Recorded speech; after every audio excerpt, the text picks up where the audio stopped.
చూస్తున్నారు తెలంగాణ సమాచార్. మైనారిటీల సంక్షేమానికి అత్యధిక నిధులు కేటాయించడంపై సీఎం చిత్రపటానికి పాలాభిషేకం చేసిన కాంగ్రెస్ మైనారిటీ నేతలు. రాష్ట్ర ప్రభుత్వం ప్రవేశపెట్టిన బడ్జెట్ సర్వతోముఖాభివృద్ధికి నిదర్శనం. కోమటిరెడ్డి వెంకటరెడ్డి నగర కాంగ్రెస్ అధ్యక్షుడు. నిన్న తెలంగాణ రాష్ట్ర ప్రభుత్వం అసెంబ్లీలో ప్రవేశపెట్టిన బడ్జెట్లో రాష్ట్ర ఉప ముఖ్యమంత్రి బట్టి విక్రమార్క గారు ప్రవేశపెట్టిన బడ్జెట్ రాష్ట్ర సర్వతోముఖాభివృద్ధికి, ముఖ్యంగా అన్ని వర్గాల ప్రజలకు ఆదుకునే విధంగా మైనార్టీల సంక్షేమం కోసం గత 10 సంవత్సరాలుగా ఎప్పుడు కేటాయించని విధంగా అత్యధికంగా 2200 కోట్ల రూపాయలు బడ్జెట్ కేటాయించడం పట్ల హర్షం వ్యక్తం చేస్తూ నేడు కరీంనగర్ పట్టణంలో కాంగ్రెస్ పార్టీ మైనార్టీ సెల్ అధ్యక్షుడు సయ్యద్ అఖిల్ ఆధ్వర్యంలో ముఖ్యమంత్రి రేవంత్ రెడ్డి చిత్రపటానికి పాలాభిషేకం చేయడం జరిగింది. ఈ కార్యక్రమంలో జిల్లా కాంగ్రెస్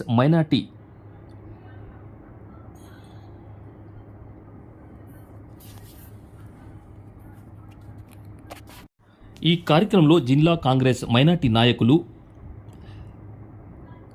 లయాహ్, ముస్తాక్, అబ్దుల్ రెహమాన్, హమరుద్దీన్, నరేష్, కీర్తి కుమార్, సూరజ్, షబానా, జ్యోతి రెడ్డిలు పాల్గొన్నారు.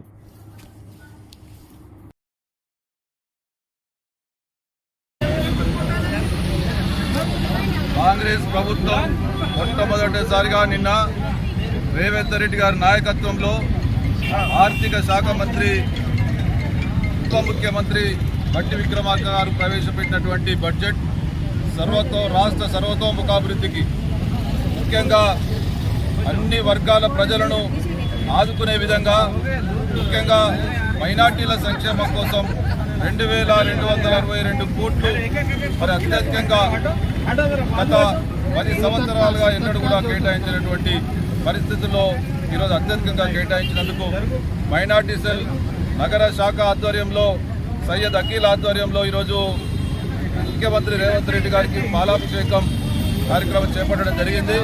అదేవిధంగా విద్యా వైద్య రంగానికి పెద్ద ఎత్తున నిధులు కేటాయించడం, అదేవిధంగా మరి పంచాయతీరాజ్తో పాటు పురపాలక శాఖ కూడా 40,000 కోట్లు, పంచాయతీరాజ్ శాఖకు 12,000 కోట్లు, దాదాపు పురపాలక శాఖ అంటే రాష్ట్రం సర్వతోముఖాభివృద్ధి గ్రామాలు పట్టణాలతో పాటు విద్యా వైద్య రంగాన్ని, అదేవిధంగా మైనార్టీ అందరూ కూడా అన్ని వర్గాలను ఆదుకునే విధంగా కేటాయింపులు చేయడం జరిగింది.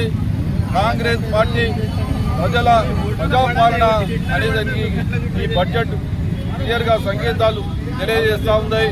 మరి అన్ని వర్గాలు అందరూ కూడా వైద్యం అనేది ప్రధానంగా ఈ రెండు అభివృద్ధి చెందితే మరి దేశం, రాష్ట్రం అభివృద్ధి చెందుతున్నటువంటి ఉద్దేశంతో ఈరోజు బడ్జెట్ ప్రవేశపెట్టడం జరిగింది. ఈ బడ్జెట్ను కాంగ్రెస్ పార్టీ కార్యకర్తలుగా, నాయకులుగా మేము హర్షిస్తూ ఉన్నాం. తప్పకుండా ఈ 5 సంవత్సరాలలో ఇదే విధమైనటువంటి మరి స్ఫూర్తితో, ఇదే విధమైనటువంటి ఉత్సాహంతో రాష్ట్రం అన్ని రంగాల్లో అభివృద్ధి చెందడానికి స్పష్టమైనటువంటి సంకేతాలు కనిపిస్తూ ఉన్నాయి. ప్రజలు ఇచ్చినటువంటి ఏదైతే తీర్పు ఉందో దానికి అనుగుణంగా ఇవాళ పాలన సాగుతూ ఉంది. తప్పకుండా ఈ రాష్ట్రం సర్వతోముఖ అభివృద్ధి చెందడానికి ఈ బడ్జెట్ అనేది క్లియర్గా తెలుస్తూ ఉందని చెప్పి తెలియజేస్తా ఉన్నాం.